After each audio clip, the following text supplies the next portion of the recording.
काल आपण मोदींचं भाषण ऐकलं असेल. पहली बार मुंबई में बीजेपी का मेयर बनने जा रहा है.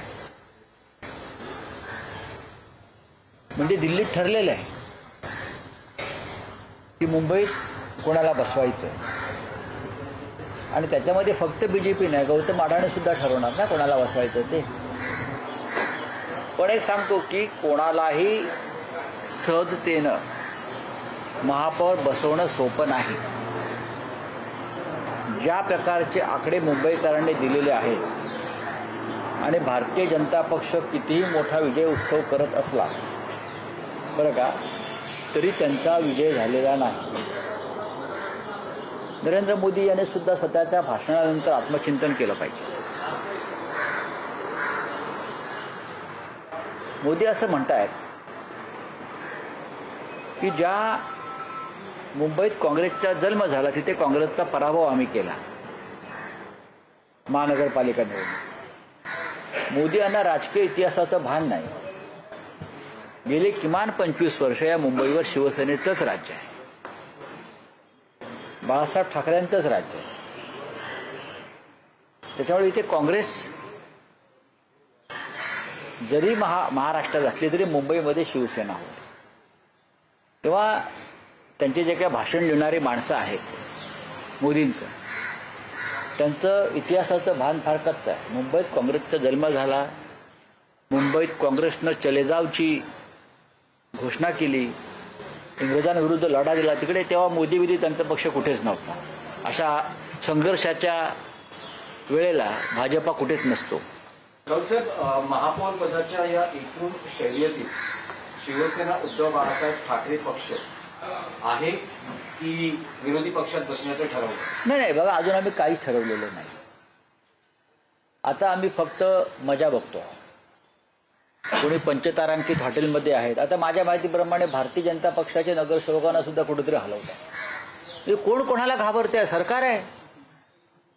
अहो, सरकार तुमचं आहे.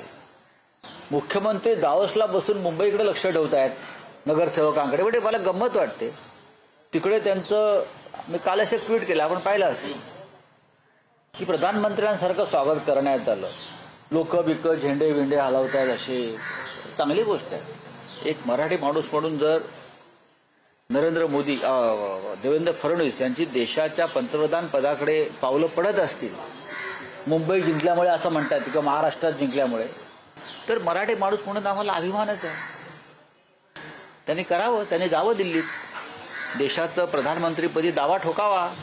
महानगरपालिका जिंकल्या, नगरपालिका जिंकल्या, स्वित्झर्लंडला त्यांचं प्रचंड स्वागत झालं. हां, लोक रस्त्यावरती आले, त्यांना झेंडे दाखवत होते. असं प्रधानमंत्र्यांचं स्वागत बेसिकली असं होतं. कोणत्या मुख्यमंत्र्यांचं वगैरे मी अजूनपर्यंत असं पाहिलं नाही, पण ही नवीन प्रथा सुरू झालेली आहे. त्याच्यामुळे आमच्या आशा पल्लवित झाल्या की मराठी पंतप्रधान बहुतेक देशाला मिळतो. रावसाहेब, आताच्या घडीची एक मोठी बातमी आहे. देवाभाऊंसोबत उद्धव ठाकरेंची चर्चा झाल्याचं सूत्रांकडनं कळतं. नाही, सूत्रांमध्ये आम्ही विश्वास ठेवत नाही. एकनाथ शिंदे म्हणतायत की त्यांनी त्यांचे नगरसेवक सांभाळावेत. आणि त्याबरोबर उदय सामंत म्हणतायत की त्यावेळी नॉट रिचेबल कुठले नगरसेवक हातात ठेवा. नाही, ते आमचं बघा की असं आहे की आमचे नगरसेवक जे आहे हे आपापल्या घरी आहेत. आमच्या नगरसेवकांची बैठक मातोश्रीवरच होते आणि ते आपापल्या गाड्याने येतात आणि निघून जातात. तुम्हाला तुमचे नगरसेवक डांबून का ठेवावे लागले याचं उत्तर त्यांनी द्यायला पाहिजे. मुंबईतले नगरसेवक तुम्हाला, किंवा कल्याण डोंबिवलीचे नगरसेवक तुम्हाला या पंचतारांकित कैद खाण्यामध्ये डांबून का ठेवावे लागले? आमचे नगरसेवक आपापल्या घरी आहेत. ते रिचेबल की नॉट रिचेबल नंतर बघू. कल्याण डोंबिवलीतले 2 तुमचे नगरसेवक जाऊन श्रीकांत शिंदेना भेटतात आशीर्वाद घेण्यासाठी. मग घेऊ द्या ना. आज त्यांचा आसाराम बापू झाला असेल श्रीकांत शिंदेचा, जात असतील. पण तिथे डॅमेज पाहू ना. स्थापनेसाठी बघा, एक लक्षात घ्या, आमचा 11चा गट स्थापन होईल. आमचे 11 नगरसेवक आहेत. मनसे आणि तुम्ही. मनसे स्वतंत्र गट आहे. अच्छा, हा 11 तुमचे आहेत. 11 आणि 5. आमच्या 11चा गट स्थापन करण्याची प्रक्रिया सुरू आहे. आणि इथे मुंबई महापालिकेत काय होईल? एकत्र असा गट असेल? नाही, स्वतंत्र गट स्थापन करावा लागेल. 2 स्वतंत्र पक्ष आहेत, लक्षात घ्या. आणि त्याच्यावरती आता आम्ही बघू ना, आमच्यामध्ये संवाद उत्तम आहे अजूनही. नाही, पण कल्याण डोंबिवलीमध्ये असा ट्विस्ट आहे की दोन्ही पक्ष म्हणजे भाजप आणि शिवसेना शिंदेगड महापौर स्वतःचा व्हावा यासाठी स्वतःच्या पद्धतीने नाही प्रयत्न नाही, करू द्या ना. त्यांना मदत लागेल अन्य पक्षाची. बघा, अशा मदत वेळेस- म्हणजे असं आहे की शिंदे भाजपचे नगरसेवक फोडण्याचा प्रयत्न करतात. एकनाथ शिंदे हे भारतीय जनता पक्षाचे निवडून आलेले नगरसेवक फोडण्याचा प्रयत्न करत आहेत आणि हे भाजपलाही माहिती आहे. म्हणजे हे केडीएमसी मध्ये होते. केडीएमसी मध्ये म्हणतो नाही, अर्थात मुंबईत पण ते करू शकतात. भाजपचे नगरसेवक फोडणं होतं. केंद्र आणि राज्यात जो सत्तेत आहे प्रमुख पक्ष नाही. मुख्यमंत्री आहेत ज्यांचे, बघा, हे असं आहे की मिस्टर एकनाथ शिंदे हे भारतीय जनता पक्षाचे लोहपुरुष आहेत ना. त्यांनी शिवसेना फोडली, त्याच्यामुळे त्यांना जे अमित शहा आहेत ते खांद्यावर घेऊन फिरतात दिल्लीत, ब्लू आईड बॉय म्हणून. आता ते काही करू शकतात. तर तसं नसतं तर त्यांनी महापौर पदावर दावा सांगितला असता का 29च्या जोरावर का 27च्या जोरावर. कोणीतरी त्यांना चावी देत आहे ना दिल्लीतून. ते कोण? दिल्लीतून एकनाथ शिंदे यांना चावी देणारे कोण की महापौर पदावर दावा सांगा म्हणून, जेणेकरून भारतीय जनता पक्षाचा म्हणजे देवेंद्र फडणवीस यांचा महापौर होऊ नये. नारायण राणेंनी आपल्यावर टीका केलेली आहे. म्हणतात की महापौर, तुमचा महापौर आकाशातून पडेल, संख्याबळ पहा. तुमचं पण संख्याबळ पहा ना, तुमचंही संख्याबळ पहा म्हणावं. काय राण्याकडे संख्याबळ आहे का? असेल तर मग थांबलेत का? असेल तर मग शिंदेंनी लपवून का ठेवलेत? आणि वारंवार का सांगावं लागलंय भाजपला की आमचे प्रयत्न सुरू आहेत म्हणून? काय आहे, त्यांचं वय झालं, ते आजारी आहे, त्यांची काळजी घेतली पाहिजे त्यांच्या कुटुंबानं. त्याच्यामुळे चुकीचं विधान ते करणार नाहीत यापुढे. आमचं बघू ना, आमचं बघायला आम्ही समर्थ आहोत. राणेसाहेब, तुमचं जरा काय चाललंय ते बघा. तुमचं संख्याबळ सांगा काय. 10-20 जागा जास्त जिंकल्यामुळे संख्याबळ होत नाही. मी काल म्हणालो की बहुमत फार चंचल असतं. एक आहे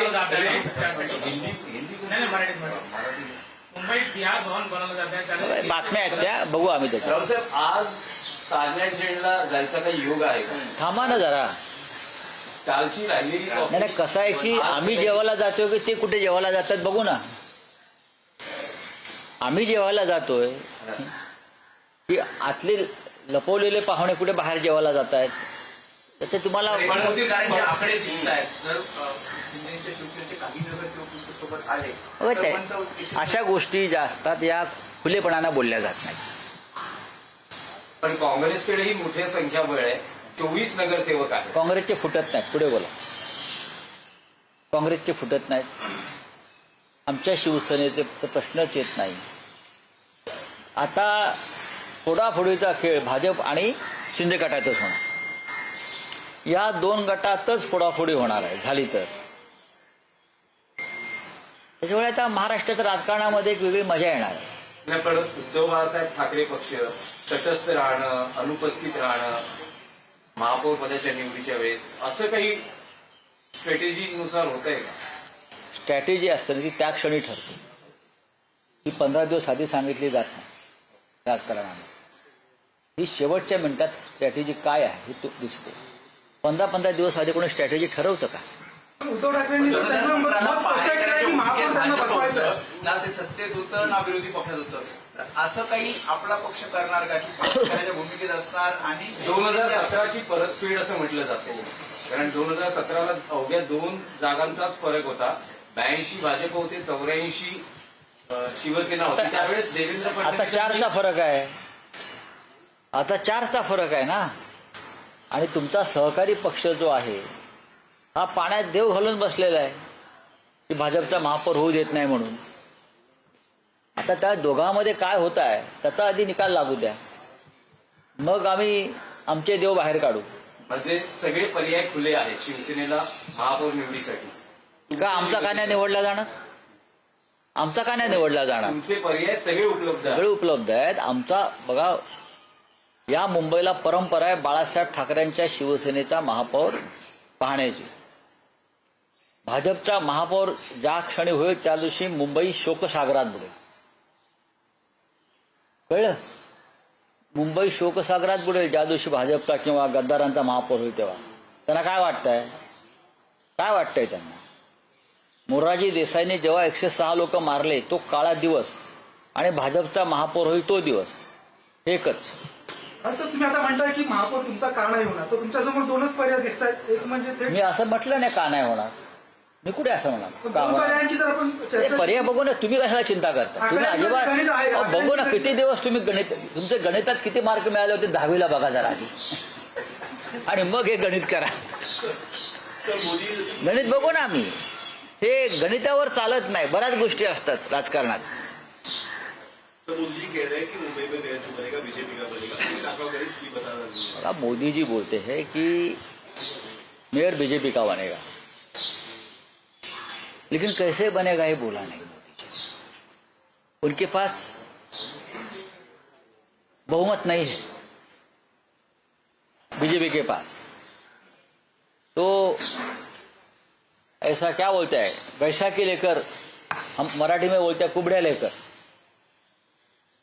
अब उनके जो पार्टी के जो कोई है साथी शिंदे गट, उनके 20-25 लोग चुनकर आए हैं.